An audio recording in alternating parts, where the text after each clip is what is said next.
Hello guys, ngayon araw, pupunta tayo sa Parisan ni Diwata. Tara, samahan niyo ako. Let's go! Hello guys, ito na nga guys, ito na yung yung Parisan ni Diwata. Ito yung maraming payong.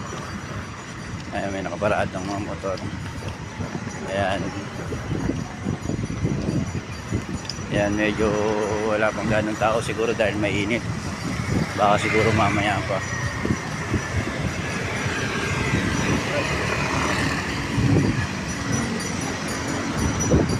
Ayan, si Diwata. Ayan yung tarpaulin niya.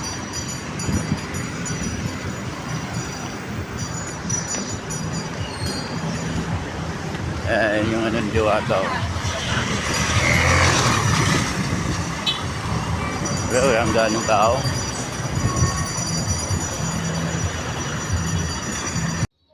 Tara guys, pasukin natin. Ibutin muna natin loob. Ayan yung tarpaulin ni Diwata. Ayan po, wala pa pong ganong pila dyan. Ayan, medyo konti pa lang po yung tao dyan kasi medyo maaga pa. Mga 2:30 pa lang po ata yan eh. Ayan po. Dito po yung pila daw eh. Pero wala pa mga nakapila. Ayan po yung loob. Yung mga kumakain naman pero hindi pa ganun karami. Ayan na nga po guys. Mga alas 10 na po ata to. Ayan. May mga nakapila na po. Ayan po yung pila na yan papunta sa cashier para maka-order na po sila ng pagkain nila. Ng pares, Diwata. Ayan, hanggang dyan pa lang po yung tao na nakapila eh. Sabi ni kuya na tiga dyan, mga 7 PM. Yun na po yung nagdadatingan yung mga tao dyan. Talagang mahaba daw po yung pila. Kaya mamaya titignan natin kung totoo ba talaga. Antayin. Tara guys, pasok muna tayo para makapila na. Para maka-order na tayo ng Chicken Joy Diwata Pares Overload. Tikman natin kung talagang totoong masarap yung sikat na Diwata Overload. Ayan guys, medyo may mga tao na. Yung iba tapos na kumain eh, kaya medyo maluwang na yung lamesa, loob. Pero mamaya antayin talaga natin yung mga tao mga bandang alas 7. Kasi sabi ni kuya alas 7 raw tinatao to eh. Malalaman natin mamaya yan.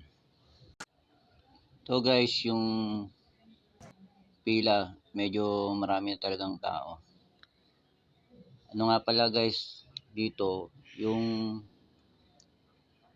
Chicken Joy, 120 pesos lahat. Soft drinks, rice, only sabaw, only rice. 120 na po yun. Tapos iba pa po yung pares. 100 lang yun. Pero yung nag-order kasi ako ng pares overload. Not available daw. Available. Kaya hindi ko na subukan. Ayan po. Dito yung kuha na ng soft drinks. Di ba dapat may stub ka dyan para makakuha ka ng soft drinks. Ayan po. Kumakain na po sila. Medyo marami na pong tao niyan. Mga siguro na yan eh. Alas 5 ng hapon. Ang dami na pong tao. Pero antayin pa po natin yan hanggang mamayang gabi.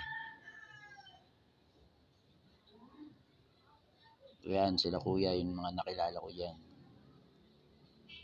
Yan po. Ito po yung Encanto Pares, yung kakompetensya ni Diwata. Halos magkatapat lang po sila. Ayan po. Tinatao naman po yan eh. Ayan po. Ito po yung kay Diwata. Ayan. May napansin kasi ako dyan yung tatlo.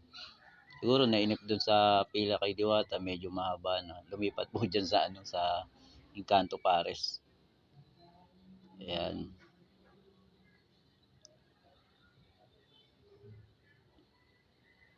Ayan po.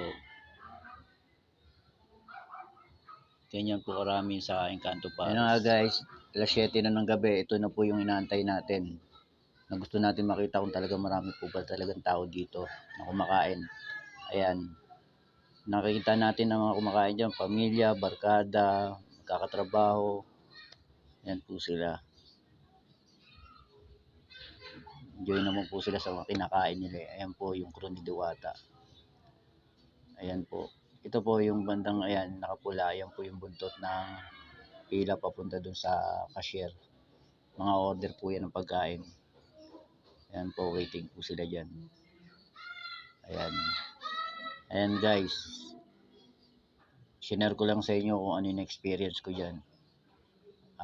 Nasa inyo na lang yan kung gusto nyo pumunta, kung gusto nyo makita, kung makita yung may-ari ng parisan na yan, si Diwata, matikman nyo kung gaano kasarap yung para matikman nyo kung gaano kasarap o masarap ba para sa inyo yung Chicken Joy ni Diwata Forest Overload. Paano guys? Hanggang dito na lang. Sa susunod, nakita kits.